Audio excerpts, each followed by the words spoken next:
Don't live in loneliness and in isolation.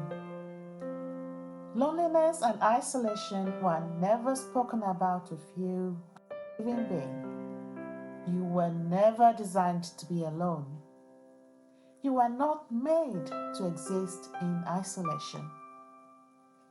Our world is not all about us humans. We have the mountains, we have the valleys, and the waterfalls. We have the crawling ants in different sizes, fishes in the sea, the wild birds up in the air and out in the fields, all varied colors in the blue sky. And on the waters floating, we have various birds and animals. We have many types of beasts in the field. We have many types of beasts in the wild, mammals and animals. We have the ponds, we have the running waters, and we have the flowing rivers. We have the mighty oceans and we have the big seas alike. We have the trees, we have the shrubs, we have the creeping plants, and we have the beautiful flowers. All of these were created by the Almighty Creator so that we should know that we are never alone. Loneliness and isolation were not intended for us humans, so I have learned and I have become well acquainted with this counsel and the wisdom of it from my youth.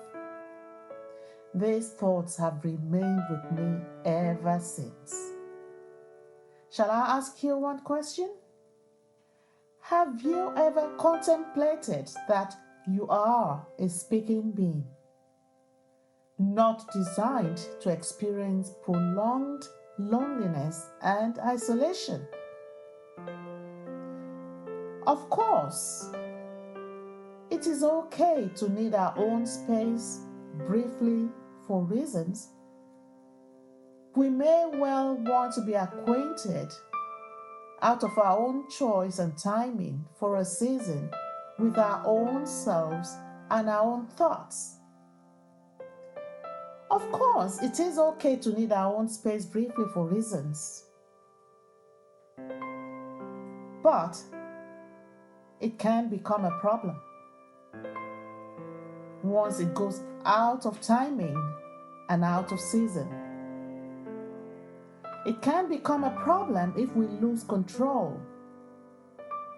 And if we lose control of our space and isolation is forced on us. How does speech help us when we feel lonely and isolated?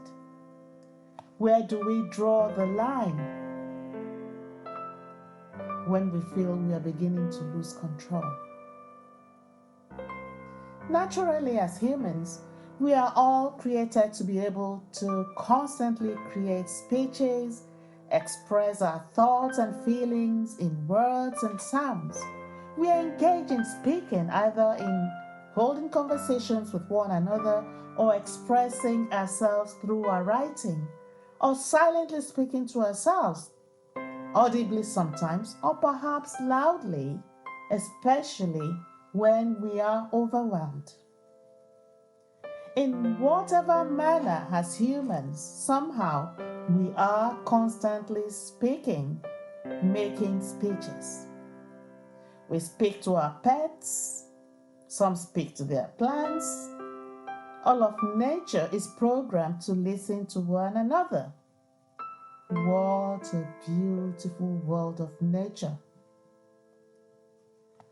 The first time I heard it said that humans are the only speaking beings in all of the universe, I was pleasantly surprised. All of nature is programmed to listen to me and to you also. I was particularly astounded and speechless for a while when I grasped this truth for the first time. And then I burst out into a song of gratitude to the Almighty Creator for making me who I am. But shall I ask you a question? Are you experiencing loneliness and isolation right now? Then let me share this moment with you.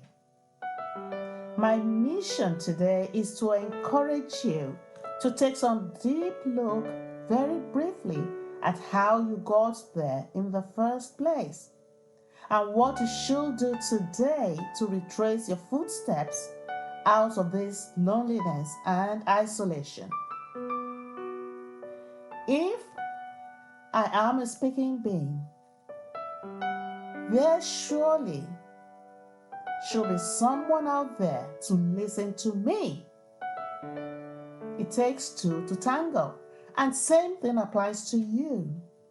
Someone is out there ready to listen to you.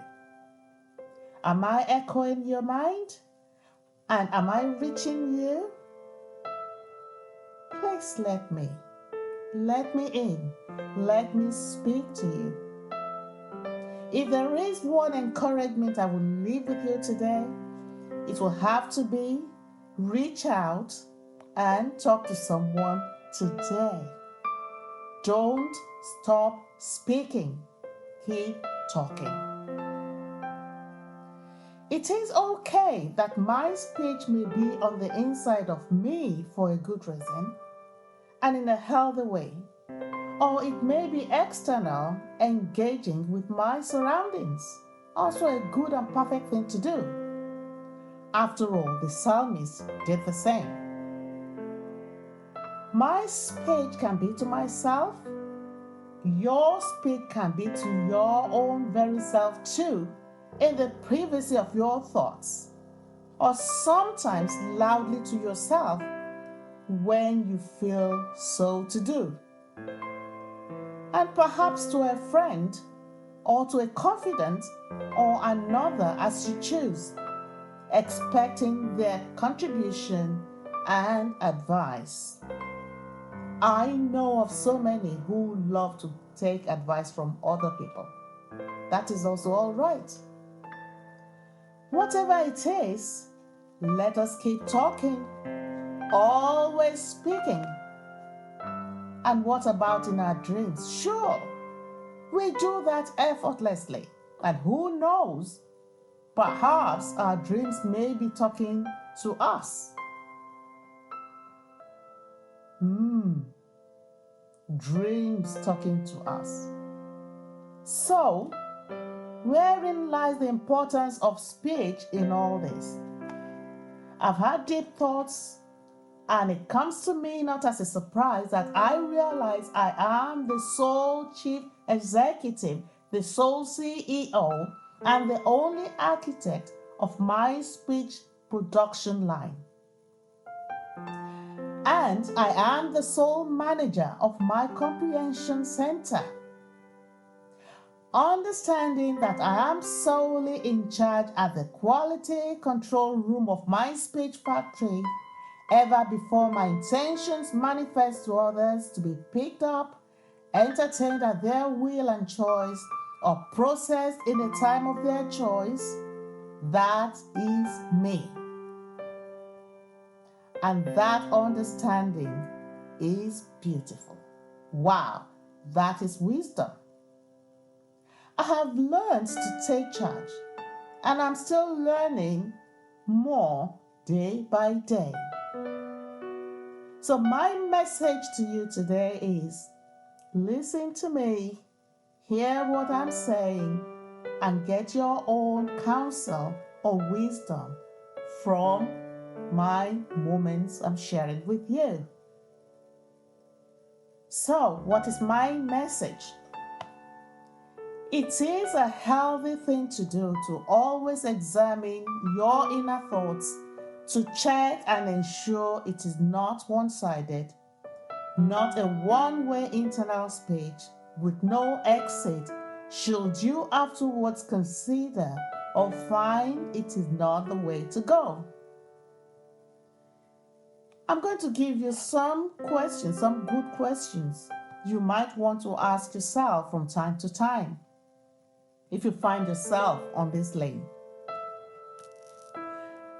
Are these internal utterances suggesting to you that they already constitute a complete action and end in themselves with no option of a change of mind or a turnaround or turning back? Are they telling you that the intentions are fully and perfectly formed outside of your personal decisions with no real contribution from the real you? Are you being informed outside of your own judgment that therein, inside those intentions, lies some perfect purpose you can neither see nor comprehend, regardless of your real deep feelings of needs or losses? Or that the after effects will be the most perfect outcome ever imagined or seen before, regardless, which you cannot see or comprehend at this stage? If all these sound familiar, put a pause, stop fast and seek help. Slow down those inner utterances.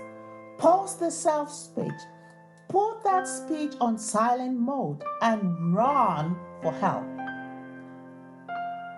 Try and figure out who is really speaking. Is it you? Or could it be the voice of an unwanted stranger? It is not uncommon not to be able to tell the difference. If this is where you are listening to me, please seek help.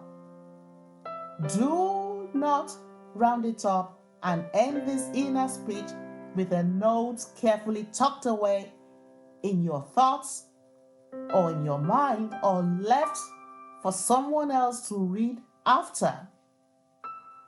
Because wherever you have tucked them, from there they will always make a return again and again. Talk to a trusted friend, talk to a confidant, or get a professional help today. You are not alone. I have come to address this issue today for a very good reason, with just you in mind. Please don't delay. Act. You are not alone. Feel free to share your thoughts and all your feelings with a trusted confidant. Don't stop talking. Keep speaking. Don't shut the door. Do not shut the door. Don't lock yourself in. Loneliness and isolation are no options. And here I'm going to end my message to you today. Until I come your way again, I am lovingly yours, as always, Annie.